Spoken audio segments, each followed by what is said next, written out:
भारतीय संविधान। संविधान कॉन्स्टिट्यूशन सभी के लिए बराबर कानून को संविधान कहते हैं।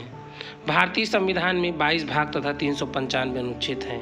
इस प्रकार से हम कह सकते हैं कि कानून की ऐसी पुस्तक जिसमें किसी देश को चलाने के लिए समस्त नियम व कानून लिखे गए हों, उसको हम संविधान कहते हैं। भाग 1 संघ और उसके राज्य क्षेत्र। अनुच्छेद 1 से 4, जिसमें अनुच्छेद 1 है भारत राज्यों का संघ है, यानी कि यूनियन है, अर्थात इसके राज्य कभी भी टूटकर अलग नहीं हो सकते हैं।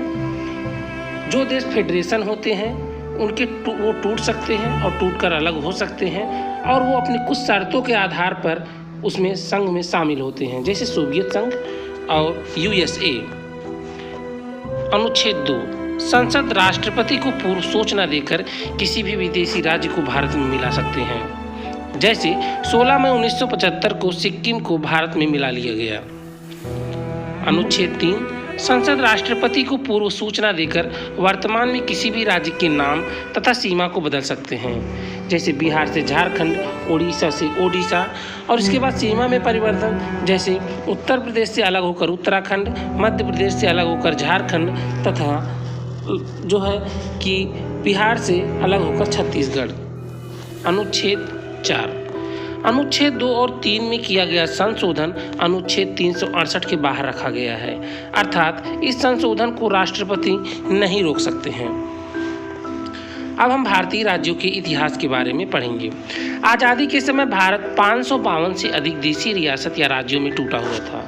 अंग्रेजों ने इन्हें यह अधिकार दिया कि ये राज्य या तो भारत में मिल सकते हैं या फिर पाकिस्तान में मिल सकते हैं, या स्वतंत्र देश के रूप में अपना अलग अस्तित्व बनाए रख सकते हैं। इन रियासतों को भारत में मिलाने का कार्य सरदार पटेल तथा के मेनन ने किया। उन्होंने सभी राज्यों को भारत में विलय करा दिया, किंतु 3 राज्य विलय के लिए तैयार नहीं थे। उसमें से पहला राज्य है जम्मू कश्मीर। यह स्वतंत्र देश बनना चाहता था। यहाँ के राजा हरि सिंह थे और उनका प्रधानमंत्री शेख अब्दुल्ला था। इसी बीच पाकिस्तान के इशारे पर कश्मीर में घुसपैठ होने लगी, जिसके बाद 26 अक्टूबर 1947 को कश्मीर के विलय पत्र पर हस्ताक्षर करके भारत का अंग बन गया।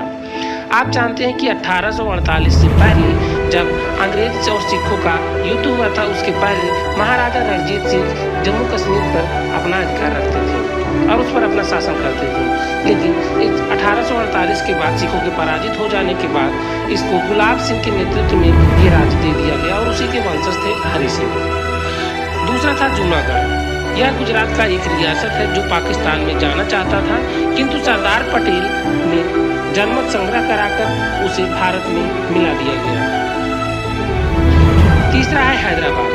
हैदराबाद के निजाम को पाकिस्तान में जाना चाहते थे, किंतु सरदार पटेल ने पुलिस की वर्दी में सेना भेजा, जिसे ऑपरेशन पोलो कहा जाता है। कहा गया है कि इसी के तहत हैदराबाद को भारत में मिला लिया गया। इन सभी देशी रियासतों को मिलाकर एक भारत का निर्माण किया गया। इस भारत को 4 राज्यों में ABCD में बांटा। भाषाई आधार पर राज्यों का गठन के लिए 1949 में यश के धर आयोग का गठन किया गया, किंतु उसने भाषाई आधार पर राज्यों के गठन का भरपूर विरोध किया। तेलुगु भाषा के लिए अलग राज्य की मांग करते हुए पेट्टू श्रीरामुलु भूख हड़ताल पर बैठ गए, और 56 दिन की भूख हड़ताल के बाद इनकी मृत्यु हो गई।